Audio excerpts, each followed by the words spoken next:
You're listening to Parasearch UK Radio. News, views and reviews from the world of the paranormal from across the UK and beyond.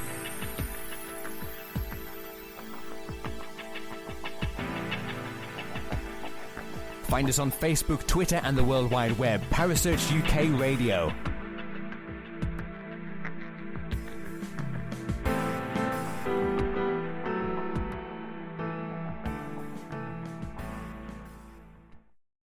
The views and opinions expressed by presenters and guests are their own and do not necessarily reflect the official policy or position of Parasearch UK Radio or its affiliates and sponsors.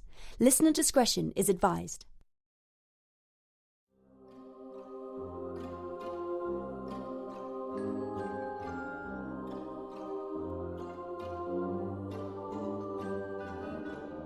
With paranormal news, views and reviews from across the USA, you're listening to Paranormal Hindsight with Jay and Teresa here on Parasearch UK Radio.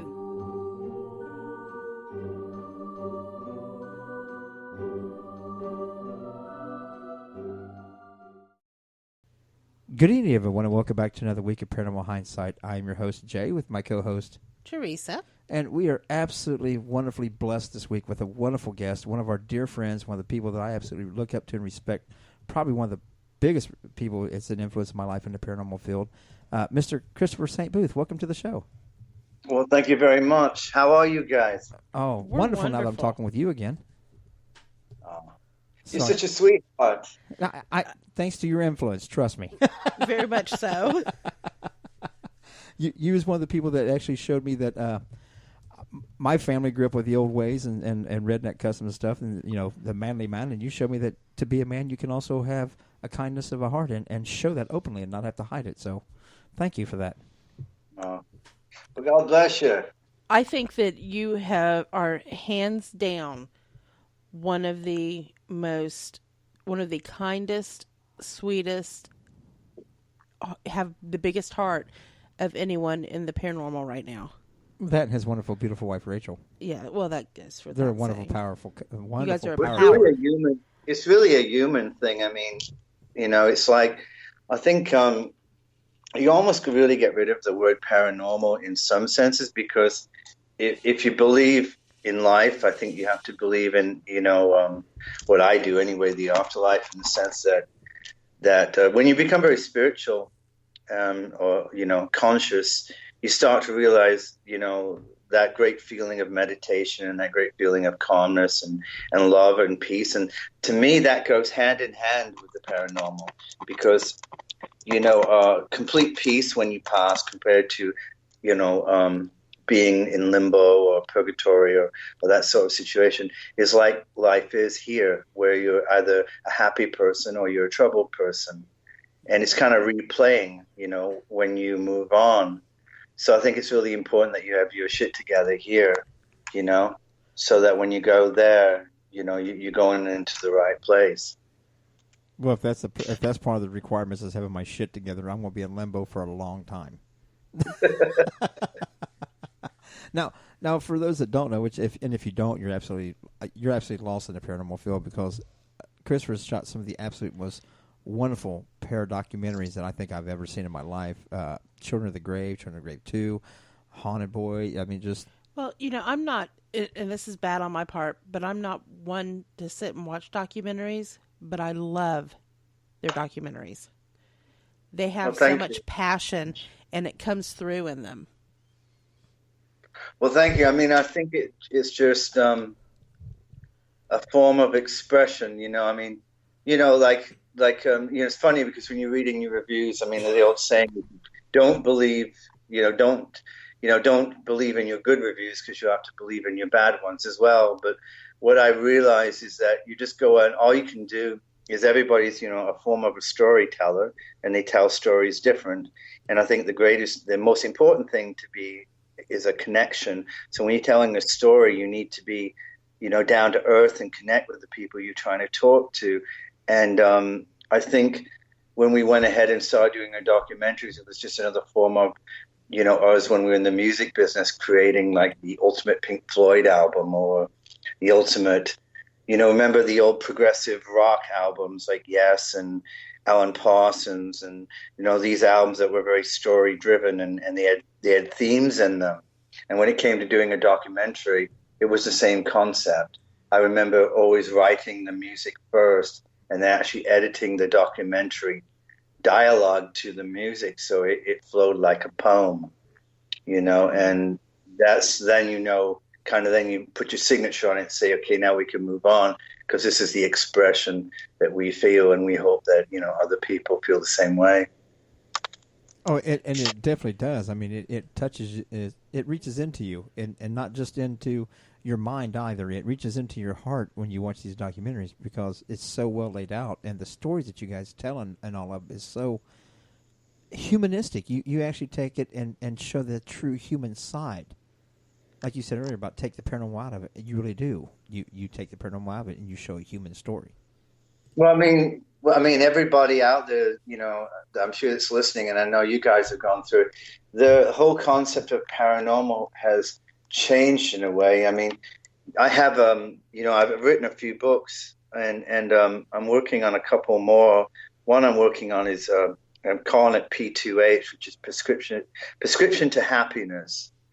And it's basically just being very positive and the extra adrenaline that you need, that I guess it's that spiritual pill you need to take to make sure that you don't fall off the wrong side of the bed in the morning. It's really easy to do, especially with what's going on in the world. But I think that paranormal has changed a lot, and I think paranormal's gotten a lot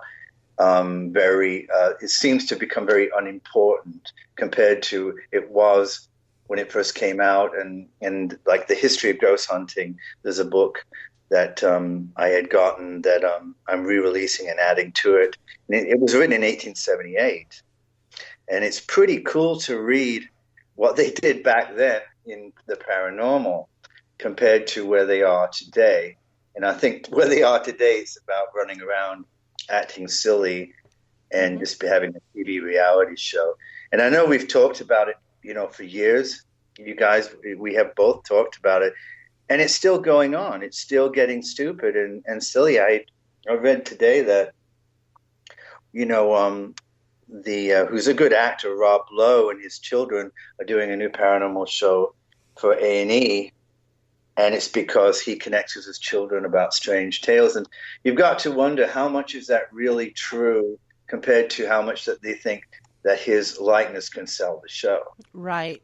Absolutely. You see what I mean? Because, if I really want to know about the paranormal, I really want to listen to Hans Holzer and Lorraine Warren and all these people that have been through it forever. And some of these scholars in England that are incredible people. It's like when you're listening to a demonologist, like we used in some of our shows, they're 80 years old, so you're really going to listen, right? Compared to somebody that's just, picked up a book and ordained themselves and said, hey, I know about demons. Well, they're not seasoned. Do you know what I mean? So, I mean, I think it's cool, but you're really buying into personality. You're not buying into experience. Oh, I agree wholeheartedly, and that's the thing that's pretty much getting lost in a lot of areas of our lives, not just the paranormal, but people taking that older generation and like you said, the seasoning that they have, the experience that they have, and what they can really teach us if we would stop and listen. Yeah, and actually you can really, I mean, as we all know, and I said just now, the world is in a real interesting place, with what's going on in America and also what's going on in the European Union. It's just very fascinating. And I'm finding myself, you have a tendency to almost want to lock yourself even more away from it all, because the energy, we call it collective energy, right? Right. And basically meaning a lot of people thinking, either good or bad. And if a lot of people are thinking bad, you're creating this massive cloud. And it's like, it's really hard to get any kind of good vibes through it. So it's just, I think it's just really important that meditation, I really believe, is more important than anything nowadays.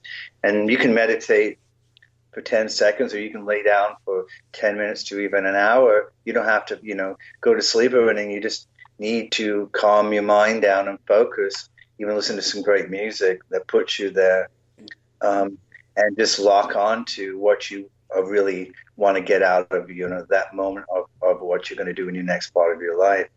Because we have a tendency just to jump all around, and then we get unbalanced, and then before we know it, we're completely unbalanced, and we're in a rut, into a terrible routine. And I just find that meditation is more important than ever right now.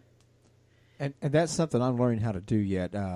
You've always, since I met you over 6 years ago now, have always said something to me about meditating, and like I said at the beginning of the show, you have been a very big influence on me and the progression that I've made through the paranormal and in my life in general with your positive output. But meditation is still something that eludes me, but I found out that I can do walking meditation with my ADHD.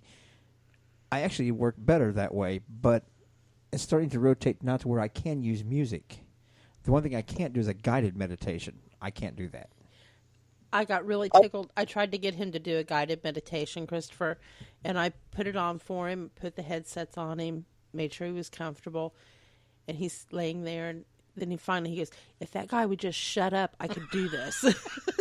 Well, that's interesting because, I know what you mean, and it's like I'm not much. It's funny because I've penned about 6 books now, and I've never really been a writer. I've been more of a thinker, I suppose, which they say is very dangerous.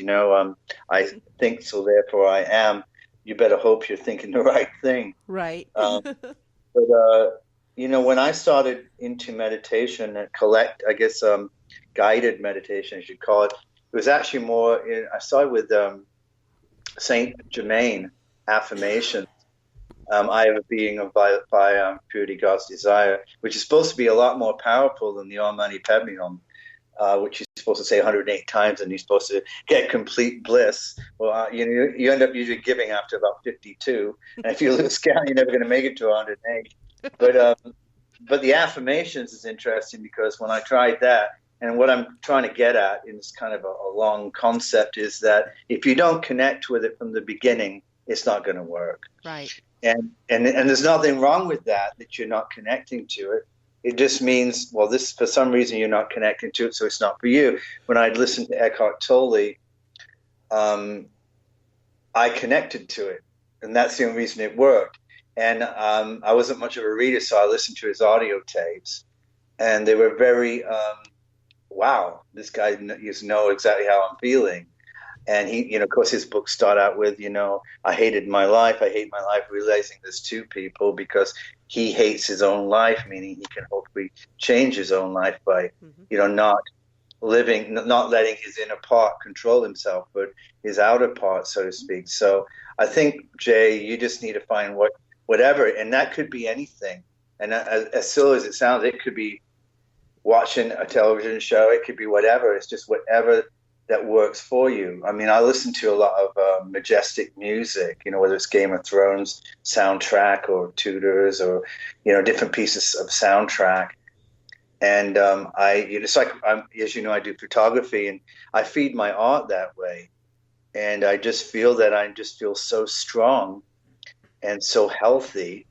And then the minute, you jump onto Facebook, there's somebody that says something negative, which obviously counteracts what you've been thinking, and you want to turn it right off because you don't want to go right back there. You're kind of like living in somebody's bad world, so you don't want to be there. You don't want to be in this. You've had a roommate throw in a bad mood, and you live in that house.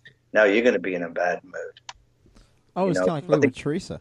Hey. I just think it's really important to guard yourself. Oh, absolutely. And I also really believe, and when I was living in England, the last time I was in England was in the late 80s. That I had gotten into a terrible place, and I didn't know what to do. And I picked up a book called Looking Out for Number One. And I remember that book had a lot into it. There's a lot of things that really stood out. And basically, not even your parents are right, not even your loved ones or even your closest friends. Sometimes you're the one who's right and they're wrong because they're dictating you for ulterior motives or for their own personal gain. And they're holding you back because of that, or because they're bitter and their career didn't work out, so they don't want yours to work out. And that could be subconsciously, they're controlling that too. And I see that more and more, all the time. And even if I see that in myself, which is a good thing, I can stop myself from, making that person next to me feeling not as supported as they should be. I need to be more of a cheerleader for them because I'm falling off that track, because maybe something didn't work out for me, so I'm not going to work out for them. And of course, the most coolest thing in Buddhism that I have connected to is, the great saying is like, something goes great, like, Jay, you got Jay and Teresa, you got this great new radio show, and somebody comes up to you and goes like, I'm happy for you. You go like, oh, does that mean you're not happy for yourself? Is that what you're saying? I mean, I'm happy for you, but obviously I'm absolutely miserable. Right. Because the way it sounds, I'm happy for you. And in Buddhism, it's like, I'm happy for me because I know you and you're doing really well and we're all one. And because we're all one, if you do good, I do good. And I think that's really cool. Oh, I agree. That is an awesome way to look at it. Because if we're all one and we're all feeling great, I'm not going to screw you and you're going to screw me. But the sense is that I'm going to feel good when you're successful instead of trying to be bitter and hold you back and cause drama and all that kind of stuff. Right. And nobody likes drama. No, it's like there's drama in everything you do. I mean, whether you work at McDonald's or you work at wherever, there's that form of drama. There's a Walmart drama, there's the transportation drama, there's a movie drama, there's whatever, the paranormal drama, whatever there is, it's just drama. Anywhere you have more than two people, you're going to have drama. Right. It's just the way it is. Sometimes you have drama with yourself. Oh, that's true. I have more battles with myself than I do anybody else. Now, you was talking about your photography and stuff, and for those that don't know, he just had a online photography auction, some of his prints and stuff, and they're absolutely amazing. And where can people go check some more out and stuff? Because I know you're going to have another auction in the future. Well, I mean, it's really weird. Is what I did is I make movies and I do music and do TV stuff, but in between that, I've always been a photographer, and I've been taking pictures through all that 20-year hiatus that I've been on. And one day I just sat down and printed them all out, and I was looking at them and I was playing, sort of like majestic music, and going like, wow, these pictures are really majestic. They just really speak to you. They really connect. And then some other people said, oh my God, these pictures are really connected to my soul. I said, well, you know what? Let me print a couple of them. So I said, well, I want to put these out, whether they sell or not. That wasn't important to me. I just wanted to put them out because everything you do in your life, everything you've done, you could, especially if it's not finished, that's not a good thing. So I've kind of went back and through the last 20 years, I finished everything I started and I put it out there. And now I feel my auction did really, really well. I sold 162 prints last night. That's awesome. Wow. Yeah, I know, and I'm really blown away. And I do make them affordable because I'm not after. It wasn't really the money I was after. I was just wanted to share it with people. But people had written me, said, your pictures are really speaking to me, and I do, supernatural and sort of soul searching art. I want to do some new photography. I just want a basic on witchcraft and some fairy stuff. I'd love to do the old legends, folklore, and I'd also to do a very spiritual one.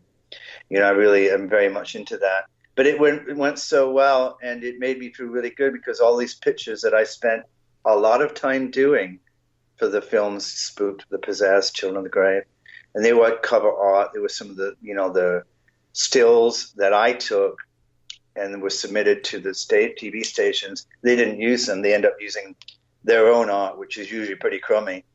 It's like no offense, but some of the art they used on the new Destination America stuff that we did, is like, I don't even know who did that art. It wasn't our art, but whatever. They'll do whatever they want to do, which is fine. It's a product, whatever. Absolutely. Right. But it made me feel that everything I've done was not a waste of time now, because I've been able to utilize it now. And it's like when I used to work for Playboy for quite a bit of time, and I was doing music. And of course, that sounds really silly because of the music for Playboy, but all I was doing was writing music, and they were licensing it for me, to play behind their scenes. And of course, that was not very justified for me. But at the same time, it was paying the bills. But recently, I had published all that music, and now I get royalty checks from all that music because they've turned them all into erotic thrillers, into movies. So it's like everything I've always done in the past has come back successful, even though it didn't seem successful at the time. I didn't make any money. It didn't go anywhere. But now I'm finding everything is coming back and working. So with the pictures, it has been a very incredible compliment to me, and also a very rewarding thing that people really get what I'm doing. And my company's called hauntingcaptures.com. So it's hauntingcaptures.com, and that actually goes to a Facebook page, because that's mostly where I kind of just show my stuff. But the pictures, some of them are truly phenomenal. It's been really hard, I have to tell you, because we go out antiquing. We put antique frames on them, so they look like they're just right out of Penny Dreadful or something. They look incredible. But I end up saying to Rachel, my wife, well, I want to keep this one. I really want to keep this one. You've got 40 of them that you're keeping. We need to make some money on them. They go, I want to keep them, though. They're so great. So I have like 100 of them in my house right now. But we let go of 162 last night. So there you go. And they're absolutely amazing. I mean, I was watching them and stuff, and I go check out. And I'm going to be honest, I stalk you quite a bit, but not only because of the wonderful things that you put out with your talent and stuff, with your photography and your books and the movies and your music. I just keep going on and on. But I also look forward to your daily inspirational quotes that you put on your Facebook page and stuff. I really do. I mean, I don't like them all the time because I'm busy at work and I mean to go back to later, but I read them daily. And well, that's nice, because that's why actually I said I want to do a book, and I called it, the soft title is Prescription to Happiness, P2H or whatever. And it's just basically everything that it's funny because, everybody writes me and says, oh my God, I really needed that today. Thank you. How did you know? You like wrote that for me. And I go, no, actually I wrote it for me, because believe it or not, I'm going through the same thing you're going through, but I'm dealing with it by meditation, or I'm dealing with it by reaching out to fix it by reading. See, I don't really have anybody except for Rachel to read me an inspiring quote, and so it's like I really kind of try to. It's like you practice what you preach, You go into hearing what you're saying here. So when I've been reading them over the last 10 years, I've been taking them and I've been making them into a book. And I want to try to maybe put that book out by Christmas this year, if I can do it. I'm doing so many other things, so we'll see. But if you do, I want to reserve a copy now. I do appreciate that it works for you, because when I know it works for other people, it kind of works for me. And it also feels good, so concept misery loves company, but at the same time, it's really nice to know that you're not alone when you're feeling depressed, or when you're feeling, and I know, Teresa, we've talked about this HSP stuff and the empath, and I don't know how it is with you guys, and I know that Jay has been picking up on it. I know, Teresa, you've gone off, being off the wall on it, in the sense of really, really overwhelming for you. But the empathy nowadays is like, I say, twofold. I mean, especially as the older that I'm getting, also my filter is wearing off, and my patience has become very low. Very much so. yeah. So, and the empathy I'm picking up is so much that it's been almost turned me into even more of a recluse. Because we've just got a new house which is really beautiful. You guys got to come check it out. We'd love to. It's a very old 1920s house, and it's all been fixed up, and it's beautiful. And we have three studios in it, and it's gorgeous. And it's all wood floors and high ceilings and all woodwork and stained glass, and it's like wow. And I don't want to go anywhere. It's like we did a show out in Tennessee, and the chap says, well, you got to stay here. You just driven 7 hours. You go, no, we got this new flat. I'm going home. I'm going to be there. I don't want to stay out. I don't want to stay out in an old moldy hospital all night. Right. Hotel? Nuh-uh, I'm going to the house. Right. It's 7 hours away. That's okay. We can take turns. But no, we do. I just don't want to do that. And also, how about you guys? How do you feel? Are you not worried about the more empathy or empathic that you get, the more it's harder to lose some of these feelings that you're picking up in some of these abandoned buildings and some of these hospitals, especially hospitals? I've never been good at a hospital in general. It's always been a place that, to me, there's been a lot of pain and sadness in. A lot of suffering. Yeah. I find, because I work for a hospital network, and going into the hospital, I think, is more difficult for me, being empathic, because there are so many people there and the emotions are just off the chart. And it's really hard to put up a shield and to guard yourself, because if you're running in for something or you have to drop papers off or whatever, you forget to put up that guard, to try, and then it's like, oh God, why didn't I? And it's too late. What I would do, and maybe you already do it. So it sounds to me like maybe doing a lunch break or at the end of the day, and of course if you have time, but is to write it down, write it, what you're feeling, and get really in touch with that feeling, so you can start controlling it. That's a good idea. I don't do that. It's probably a really good idea. I know that I end up just going into locking. I have my recording studio in the attic of the house, which is really cool. And I feel like I'm the gate watcher, because I'm looking out these 3 windows that are stained glass, and I look down on this old, town, and I go, like in that movie, The Sentinel, I'm the keeper of hell. Right. But I end up going in there and putting some music on and just washing it off and then writing it all down and then turning it into creation. I guess the destruction we're feeling and turning it into creation. And then, taking smashing up a piece of cement and then replanting something. Bringing something new to something that's been destructive and old. Right. Exactly, and starting again, and actually starting even better. See, that's with me. I'm more that believe it or not, the more darker it is, the more like when we go to asylums or things like that, and we went to Mansfield Prison, I was actually felt comfortable there. I felt it kind of scared me, Christopher. But with my past and the people that I ran around with, it was someplace that everybody thought that I would end up anyway, just not this way. Right, not doing investigating. Again, there's nothing wrong with the connection. Unfortunately, sometimes you connect with with the wrong things. I mean, a lot of people connect with drugs and alcohol and violence and other things, and they are connecting to them.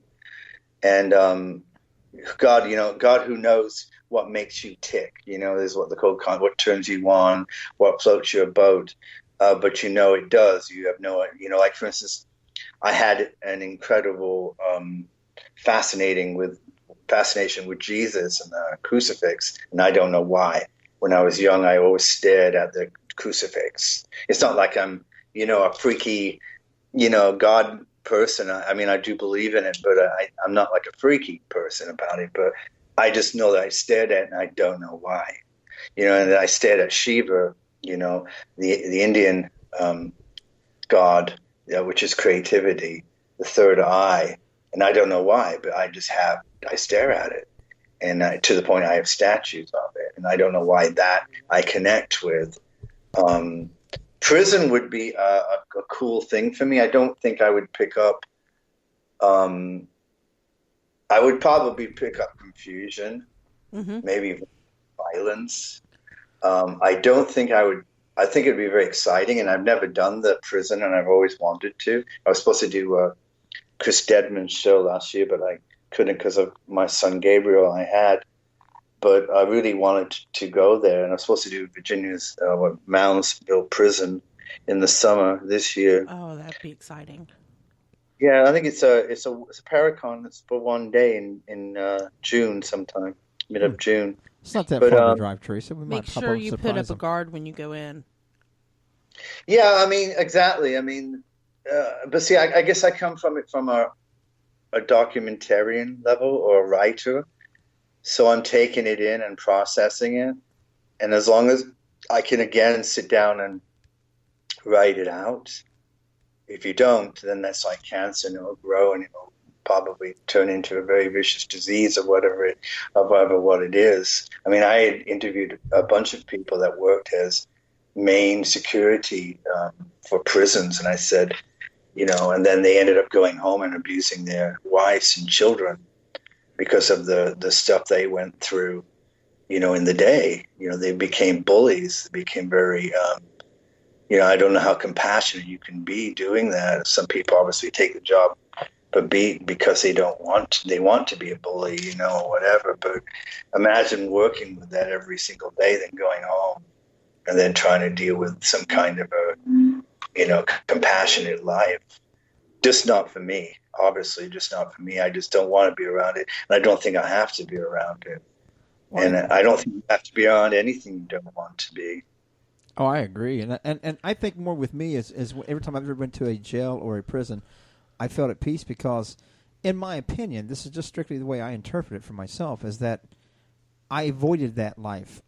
Some reason I dodged that bullet, for lack of better terms, and I beat that demon, and I'm at peace with it. I laid that portion of my life down. It's gone. It's behind me. I've come to terms with it, and I beat that demon.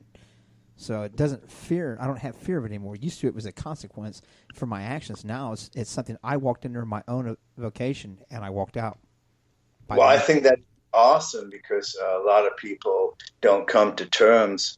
You know, the whole thing, face your demons. You know, there's like, for instance, you know, there's many times that you look at somebody and you get mad and you get an argument and maybe you pull them down. And it's because you're seeing the same thing in them that you feel is in you. Oh, I've definitely faced all my demons and I've let them down, and I just don't feel that anymore. And that's when we were talking earlier. It's like my biggest thing now is I tell my son all the time, when you wake up in the morning and stuff, you can guarantee two things are going to happen: good things are going to happen and bad things are going to happen. Which one you decide to focus on is which kind of day you're going to have. Something silly is going to happen, something good is going to happen. You can focus on the bad, and it'll be a bad day. You can focus on the good, and you can make it a good day. I still really believe, I mean, you guys are really good people, and we've talked about, you know, there's a lot of drama with different people, and we won't get into it. There's a lot of people that call themselves healers, and they're the ones who are causing more drama than anybody. And if you really, truly, it's because there's an ego that gets involved in that. But again, if we all had a collective consciousness of just, you know, I really think you're cool and I want to be, you know, we want to be good friends. We want to have dinner. We just want to take care of each other.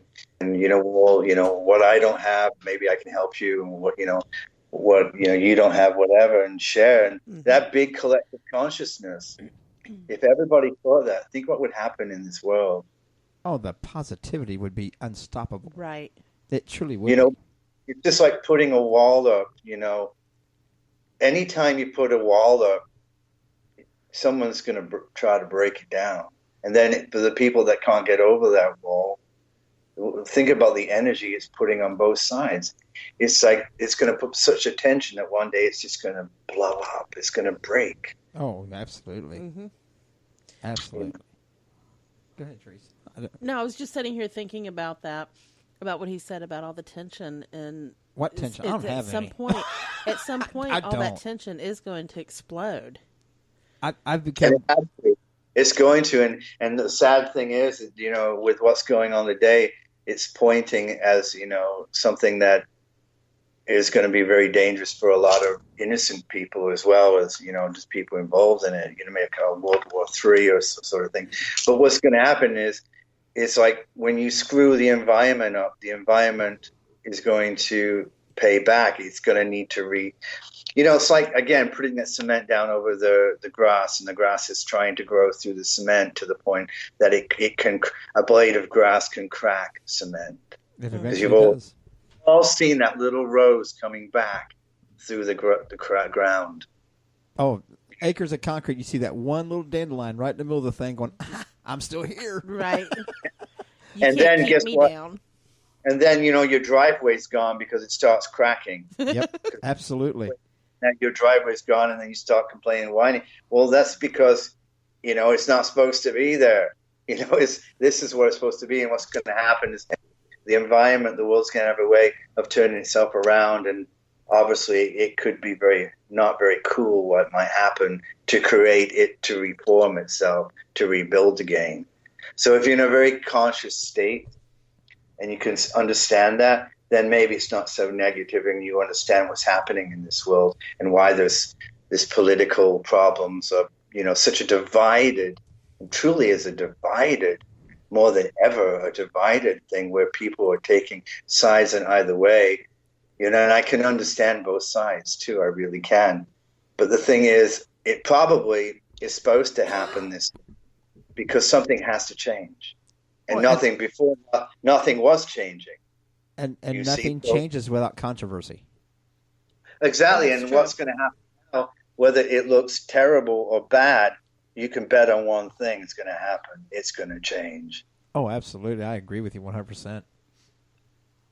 It's kind of like you said earlier, with all the tension, sooner or later something's got to give. But, I think a lot of it, though, is our own minds. And like you said earlier, ego is feeding into it and not allowing to sit there and stop and think, what, the collective consciousness again, and which is something I love talking about, whether it's with you or some other friends that we've got really involved with it on, and just seeing how positive things can be. And if people quit looking at all the negativity that they're wanting to throw out there, go out there, people, and go every day on Facebook and do two things.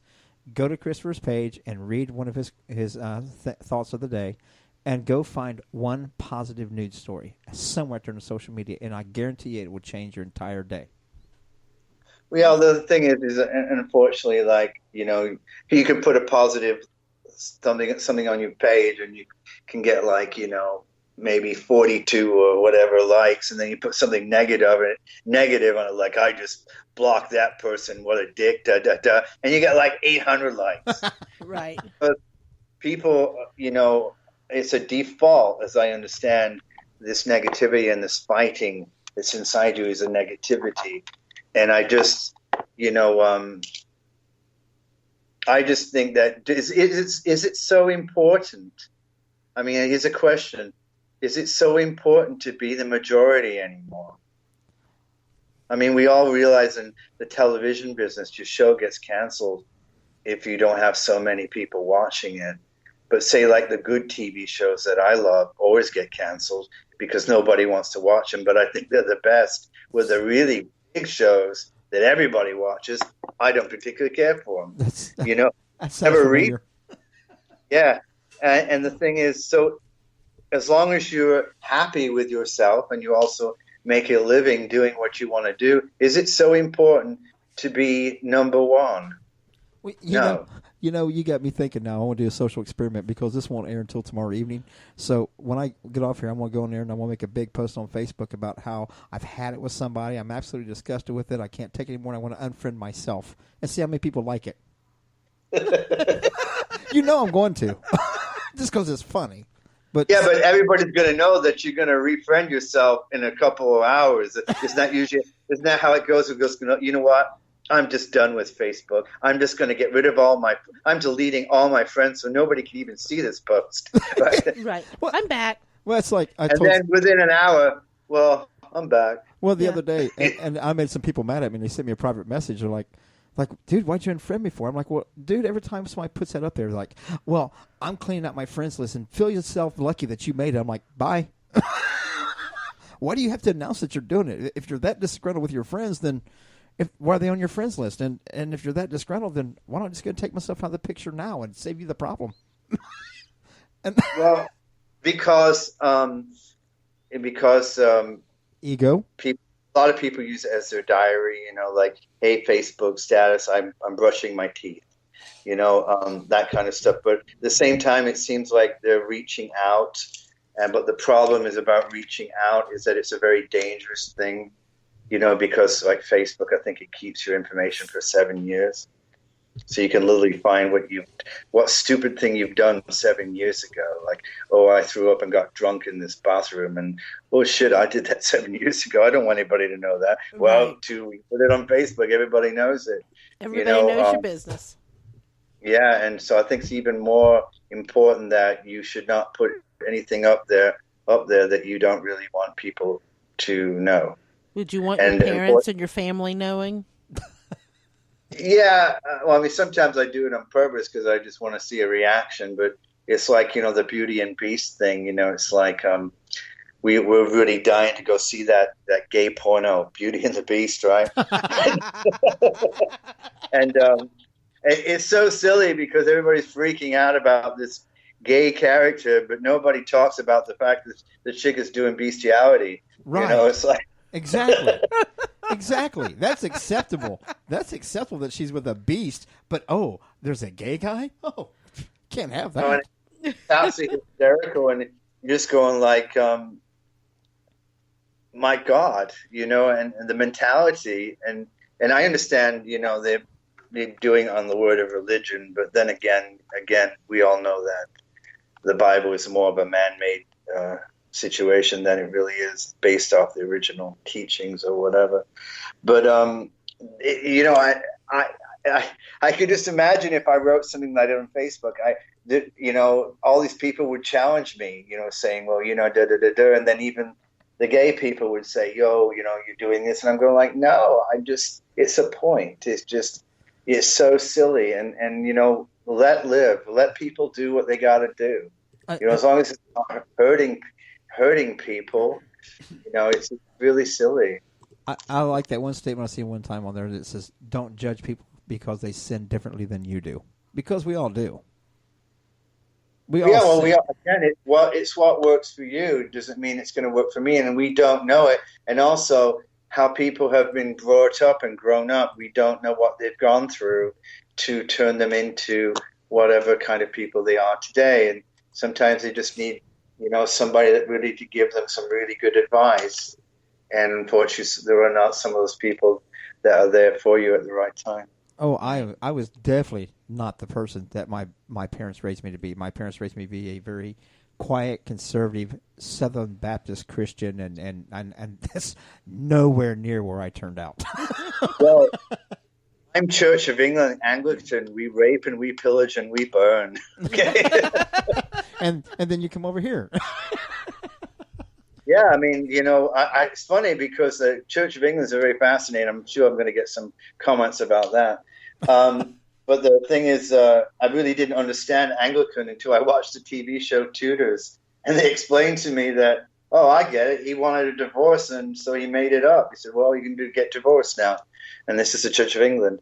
And so I grew up as an Anglican, which we do believe in God and Jesus, but it doesn't mean we put a fish on our car and go crazy about it. Right.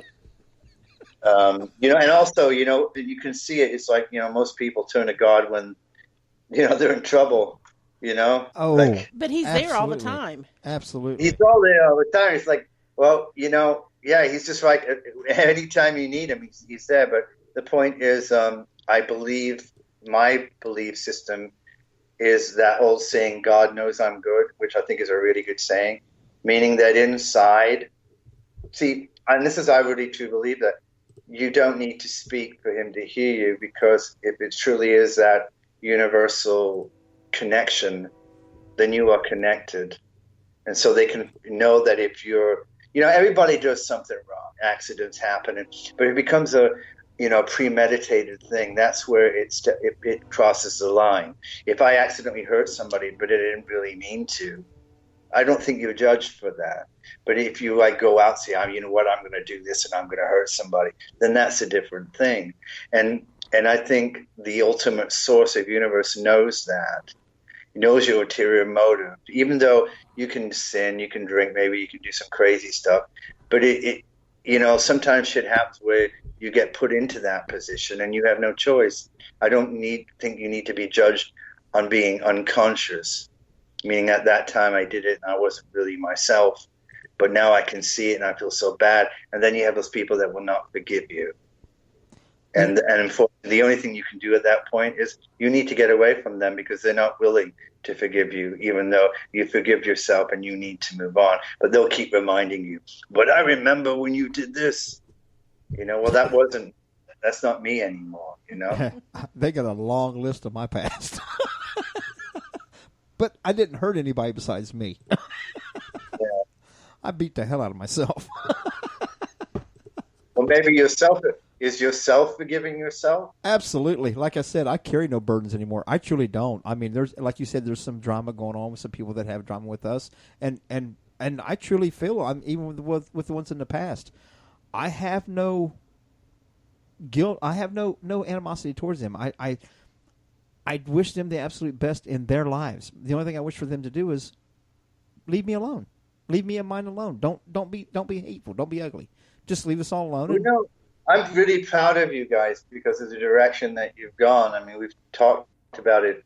God, it seems like a long time ago, maybe more than a year ago.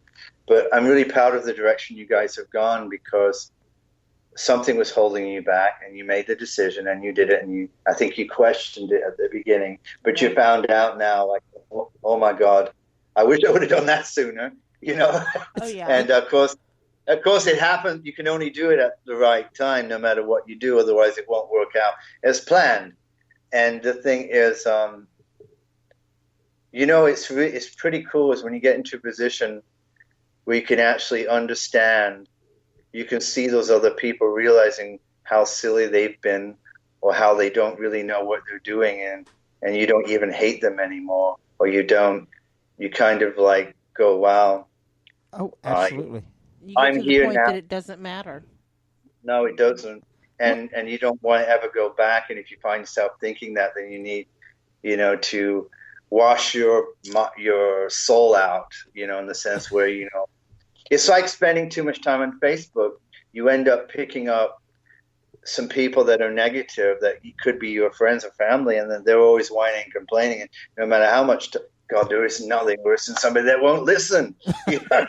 Right. Here I am, you're standing above that well, okay? They've fallen into a hole, or they're falling into the well of life, and you're standing above them, and you're reaching your hand down to try and help them out. But they can't get out. They've asked you to jump into that well to help them boost them up.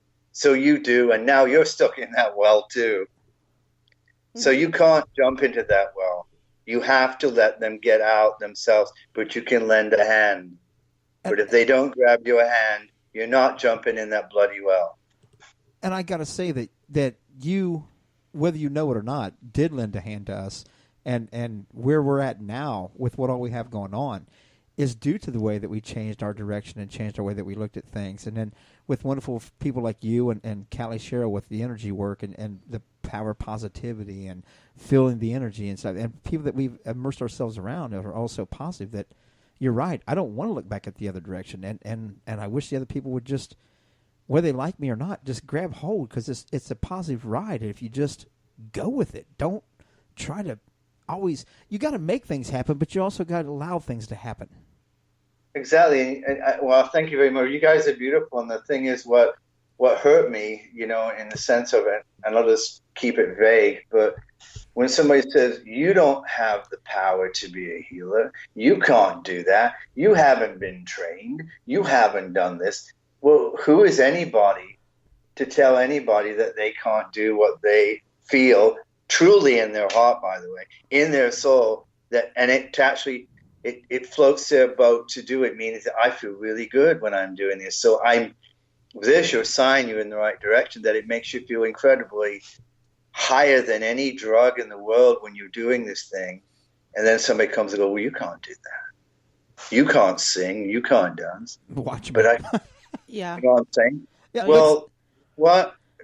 I'm not, then you need to get out of my way, or you need to go away from them, because those are the kind of people that will, now you're 82 years old and you didn't do what you wanted to do in life.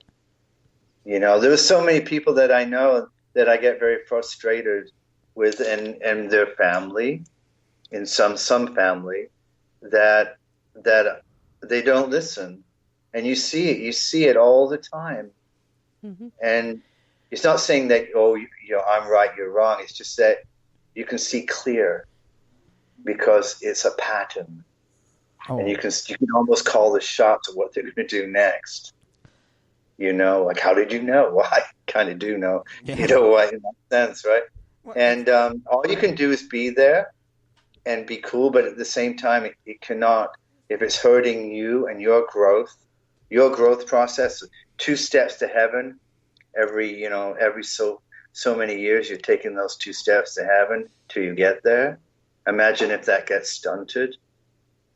Oh, that's a big deal to you. That's a really big deal. I mean, you should really get somewhat furious about it. But if you're on the right path, then you'll know not to step down. You'll know when to keep going. And nobody's talking about walking over anymore. We're talking about knowing that I'm sorry and I wish you so much. When you break up with a relationship, the first thing they go is, that bitch, she's done this to me. You see it all over Facebook. Oh, I hate her. She's a da-da-da whore, da-da-da-da-da-da-da-da. And you go like, Jesus, last night you were saying how she was the love of your life and how it's changed. Right. Him or her, it doesn't matter. And now you hate them and they want to do everything damaging to them. It seems to me like, truly, I know you're hurt, but you truly didn't love that person. And you're speaking out of ego and pride because they hurt you. Oh, and so now, instead of saying that everything has a time and a date, meaning that, thank you so much for the time I've had with you, and I can't wait to see where you're going to go and where I'm going to go in our next step in life. Instead of, now I'm wasting my time thinking, well, those 10 years I had with you was horrible, and now I'm going to have 10 years remembering this, And it's very entertaining, I must admit. Sometimes we all need a little somebody else's drama so we can have a good laugh. I mean, and if people would stop and look at it for what it really is sometimes and see how simplistic they're truly being, they would be amazed at what a comedy they are actually living out of their own life. They twisted it so much. So people are so sidetracked and so ego. I mean, your chakras are blocked, and the different chakras standing for a different feeling. They're so egoed out, they can't even see, and they believe their own lies, and they believe their own world that they're building, and they can't get over it. So and you need those kind of people, by the way, because you need narcissistic and pessimistic to have positive and compassion. You have to have those kind of people, but there's no room for them necessarily, sitting next to me, but at the same time, that they're out there. And that I avoid them like flies. So do I now. Yeah. I used to kind of hang around with them just so I could pretty much just. I don't know why I did. It's just something for the longest time. Used to just the negative and the hostile and the bravado was always about. But anymore, I'm like, nah, I'm good. I'm good. I'm things are such a positive direction now. And once again, I have to attribute it to your influence and your brothers and a couple other people. But you guys have been an extreme influence on me and where we're at. Like I said earlier, where we're at now. But the person, I do appreciate that very much. But the person you really should thank, besides Teresa, is yourself. And I'll tell you why. Because again, you listened, and there's a lot of people that listen but don't listen. Or as my dad would always say, you're listening, but you're not hearing it. Yeah, whatever. And then they go back to what they're doing and being. Mm-hmm. Yep. But the fact that you listened showed you that you were ready to take the next step. And that's the person you should thank, is that you yourself had the balls to do that. Mm-hmm. You actually did that. And so you can kind of put some of that really cool positive energy saying, thank you God, or thank you whatever, that I was not silly enough to not listen and not be so over myself that I was everything. Well, now I think I'm Superman. I'm jumping off every opportunity I can find. Well, yeah, I mean, yeah, but you'll find out that some of those you're going to end up falling and realizing that didn't work. But you know what? I'm absolutely, because of my past and where I'm at now in my present and the frame of mind that I'm now in, because of knowing how what failure felt like back then and brooding on it so much, that failure now isn't really a failure. It's just that one didn't work, so that just sent me in another direction to try from another angle. It's no longer a failure to me. I don't even see them as failures, just speed bumps, setbacks, whatever. I'll get through it. I'll be good. I'm fine. Definitely. I mean, once you get into a position where you're not afraid of dying, and you're not afraid of getting a disease, and you're not afraid to, eat that bacon, or afraid to eat that bacon, so to speak, meaning everything is good in balance, and right, really good. Then you can learn to actually live.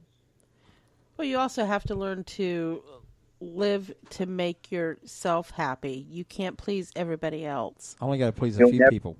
You will never please. And the fact, when you're happy, you will end up pleasing other people because you're happy with yourself. Mm-hmm. So many people, are miserable, treat you miserable because they're not happy with themselves. It's kind of, whether it's a sexual thing or whatever it is, it's because they have a hang-up, so they make it look like it's your fault, and it isn't. It's because it's their own problem. And if you can have that really honesty and connection, I mean, I know Rachel and I have a really incredible connection, and it's getting better and better still, which is blowing me away because I'm not the easiest person to live with, because obviously I'm just creating all the time. It's the only thing I know how to do. But she's a creative person too. She is. Very talented. Probably why it really works. She made some incredible boxes, new keepsake boxes yesterday within an hour. They were really cool. She took my photography and she cut them and put them on these boxes and painted them over them. They look so spiritually cool. They really do. I saw a picture of it today.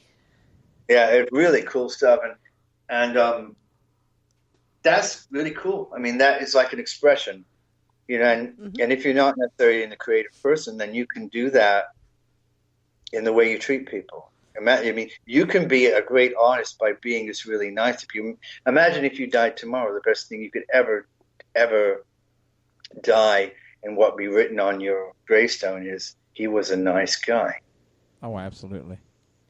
What's funny about that is that at work they call me Rainbow Bright. Oh, because cool. I'm always upbeat, I'm always friendly, and I sit between two negative people, and it's slowly seeping into them. And so would it be on your two? Would be, what do they call you again? Rainbow Bright. Okay, on your headstone would be Rainbow Bright. Person beside you would be miserable fuck. Right. And the one after that would be basic bitch, right? You got that right. Now, on something you said earlier about your relationship with Rachel and how it's still growing and it mesmerizes you. We've been together for 31 years. We've been married for 29 years this year. And trust me, it's still going on. It doesn't stop. That's beautiful. That's really good. That's incredible. I feel like we've been married for an awful long time, even though it's just been a few years. But my parents were married for 45 years. It's that same connection. When my mom passed, my dad wanted to go see her, so he ended up passing pretty quickly too. So it was definitely what is meant to be. And I think if you find that, I really believe it more so than ever. And I'm probably saying it. People that haven't found it won't say it. But once you find that, the whole concept, which is very fascinating, soulmates, twin flames, karmatic lovers, all those concepts. A twin flame being that there is an exact duplicate or the other half of you made. You are made, and half of you is thrown out there somewhere, and it's your whole life. You spend your whole life to find that other half, and once you do, you connect, and you are now one. Mm-hmm. It's like a beautiful thing there, where there are moths, that the insects. The main goal is to find their lover, and they mate, and then they die. They're like, oh, let's get it on. Oh, I'm dead. And that's the whole thing, though. And I think that's kind of beautiful, that their whole existence is to find that other, is to procreate, but is to find that other partner. They get together, and then the male dies. Great. And that's kind of interesting. I mean, in some kind of deep Fargo twisted way, it's really beautiful in the sense that you never knew it until you find your other half, because it's that completeness. That imagine if you were complete sooner in your life, what would you create after that? I don't think you go into.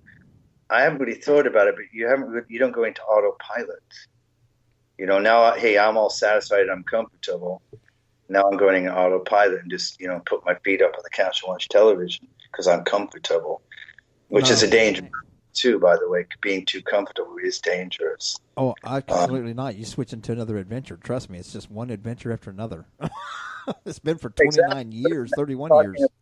Yeah, I'm just talking about, like, once you complete that soulness, and you can go and complete, like, this incredible, galaxy of life. Anything you want to do together. If you're doing it together and you truly support one another and you're that connected, nothing can stop you. Nothing. I'm going to quote you on that one. That was very, very beautiful. You can quote me on that. And the first time I actually had somebody want to quote something I said, yeah, I feel good. You can quote the miserable fuck line, okay? It was the miserable fuck. I have quoted you more times than you will ever know, young man. Yeah. So, but we're coming up on the hour of the show, and people, if you really want to know Christopher Booth, not only can you hear what he's talk about here on many other interviews he goes on, go check out his artwork. Go check out his movies, his shows, his music, his books. I'm telling you, the man is just like this at all times. He puts himself into everything he does. Well, thank you. Yeah, it's the website is a shameless plug, but it's spookedtv.com. SPOOKED TV.com is basically where you can find the books and the DVDs, and they're also on Amazon Prime, on Amazon worldwide. The movies are. You type in the Booth Brothers, or just type in my name. All kinds of stuff will come up. Some bad, some good. And also, we're on Destination America now, which is really cool. I'm waiting for them to play the other shows. They actually bought 4 of our shows, and they've played 1 of them. So we're expecting them to release the other 3 anytime soon. Oh, wow. And, of course, we hit the road in May. For the USA people, we're everywhere from Scarefest to Phantom Fest to Chicago Con to Mid-South Convention, Mid-South Paranormal, to St. Albans Asylum in May, to just all kinds of shows. You can find that on my Facebook, Christopher St. Booth on Facebook. I'm public, so you don't even have to friend me. You can see everything that I'm doing. It's a public page, so. But I just keep thinking positive in a world that doesn't seem it. And where can you find your artwork, your photography? Oh, Haunting Captures, hauntingcaptures.com. And it's just all about capturing haunting situations, which could be beauty, could be paranormal, supernatural. And of course, all this conversation we've had, what had anything to do really with the paranormal, is that when you have it together here, then you're going to be able to help, and you're going to be able to pick up the behind of the other world, because you just can't go in there completely closed off, not being spiritual and expecting to experience what you're looking for in the other side. You have to be very spiritually orientated.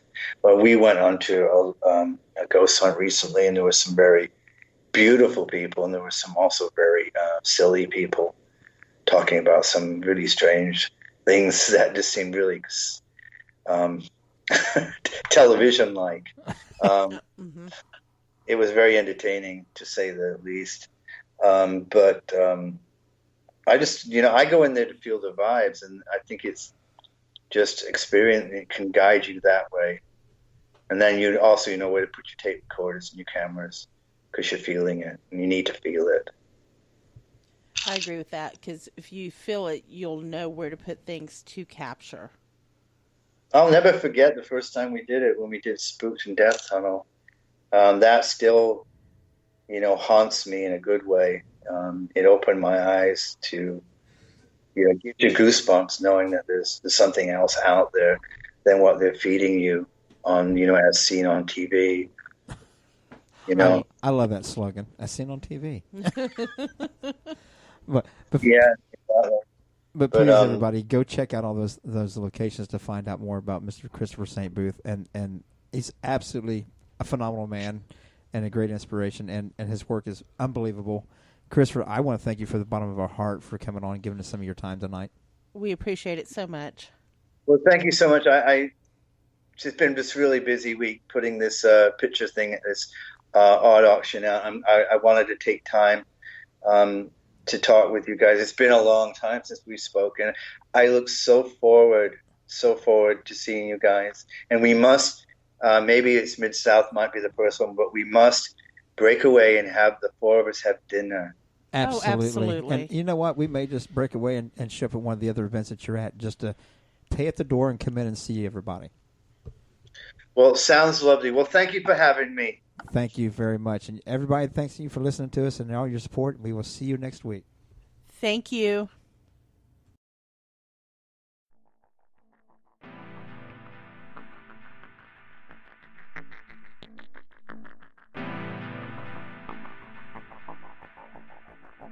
You're listening to Parasearch UK Radio. News, views and reviews from the world of the paranormal from across the UK and beyond.